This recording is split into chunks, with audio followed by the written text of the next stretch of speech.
except for the engine oil. I'll leave that in there. And about to yank this thing out. Got everything disconnected, or so we think. We're gonna find out here in a sec. Grab my floor jack.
Says we need a gym. Yeah. Yeah, you don't need to go to the gym when you're doing this stuff. There it is. Crappy headers. Those are going to go in the trash. Look at those engine mounts. These are probably as good as they get from AutoFab. And they are hammered. I don't know why. I was gonna ask why, but Yeah. I don't know. It's urethane too. That's what's surprising about it. maybe that's why, because they're so stiff. Yeah, maybe. But yeah. It's a roller now. Got to pull the rear diff out. Aside from that, gotta keep going on removing everything from the cab, wiring and all that good stuff.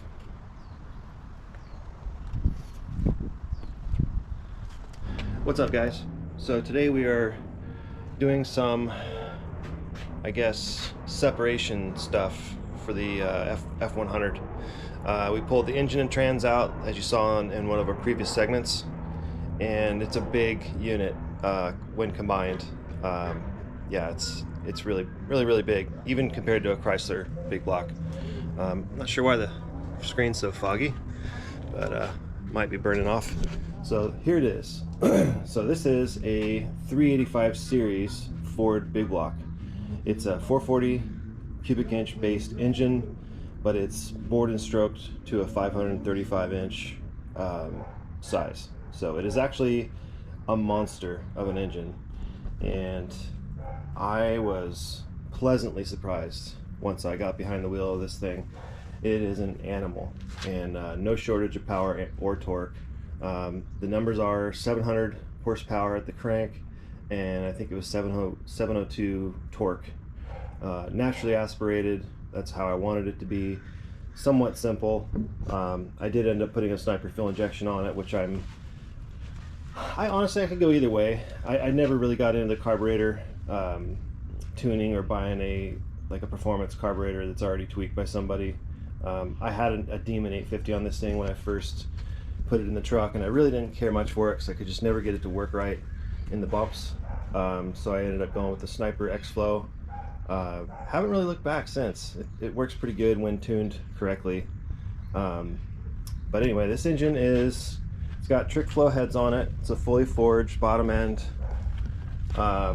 It's been about 6 years since it was built, so I don't remember the specs on it, but it is very nasty for what I'm used to.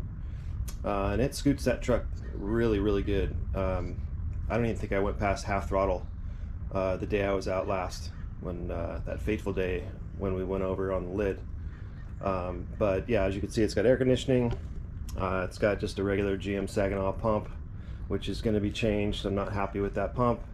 Probably going to do an electric water pump this next round. I pulled it out, not because there's anything wrong with the engine. I am going to do a bit of an autopsy on it, but I don't think it's hurt. I got it shut off pretty quick once we were rolled over. So I really don't, I mean, it runs fine. Drove the truck back up on the trailer. But I am going to do I'll pull the air or the oil filter. I'll cut that and show you guys what I find. The oil's still in it. Obviously trick flow aluminum heads. They are SAO 4917. They fit the 429 and 460, as you can see. They are monster heads. If I remember right, they're 65cc, but don't quote me on that. It's got an air gap RPM intake, which I can probably go bigger now that I've decided on a different intake air cleaner configuration.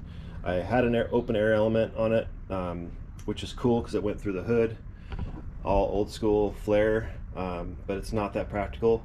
So what I'm going to do is run 2 UMP canister intakes, which have a Donaldson filter inside on each inner fender well, and I'm going to run a dual snorkel intake carburetor hat, which will be way better filtering in the dirt. I'd like to do something with these valve covers. I wish the aftermarket supported these engines a little bit better, because I need a tall valve cover, and yeah, I could get Moroso and everything in the stock height, but I need a tall valve cover because the valve train is pretty substantial. The transmission is a E40D. It's a 4-speed. This was found in your late 90s, early 2000s Ford Super Duties. So it's 4-speed, obviously, but it's a heavy-duty unit. As you can see, it's huge. And I never really could get it to work right, and I suspect the 4th gear accumulator may have an O-ring seal issue. So that's going to go off to the builder. So yeah, there's just some issues that I wanted to pull this thing out. It's leaked since it was brand new. I gotta I hate leaks, just can't stand them, so I gotta fix that. At the time when it was running, it was like, I'll pull it out someday, but you know, a running and driving hot rod is better than one that's not running and driving, so I guess I just kind of got used to just letting it leak and being fine with it. It didn't leak when it ran, it just leaked when it sat, which is kind of odd. Let's see what else. Got a custom oil pan, 9-quart, a Canton, and this is specifically for the F100. But as you can see there on the bottom left corner, we actually had to modify it to fit the cross member, strangely enough. Let's see here, what else? I just put a 140 amp alternator on it, as you guys may have seen in a previous video. It's got an MSD Pro Billet distributor, which works nicely with the MSD coil and Sniper ECU. All that stuff works really well. Let's see what else. Oh, it's a CVT accessory drive, or I'm sorry, CVF accessory drive, which is fairly not cheap, but it's reasonable. It's reasonable stuff. It's got turnbuckles. I do have a little bit of an alignment issue here, which always choose the furthest rib off these belts, and I suspect I go from here to there, and it was still kind of pitched this way, which I think was eating the belt, and so I moved the turnbuckle over to this side, and what do you know, it does the same thing. So I got to figure that out also. So these are all reasons why I took it out, obviously to reseal it and just kind of do a little bit of a autopsy on it, even though it's not dead. But I've got a lot of money into this engine. It's probably one of the most expensive engines I've ever had built. It was built by Pacific Performance in Anaheim, California. They are a Ford specialist, and this is one of their crate engines that they make, and it is a monster. So let's see what else. I think it's got a 2200 stall converter in it. Yeah, and the transmission's got a bunch of Sonex internals, all the best stuff, of course, but it's not a reed case or anything like that. But yeah, so I want to get this thing put on an engine stand and this transmission separated from it, and go from there.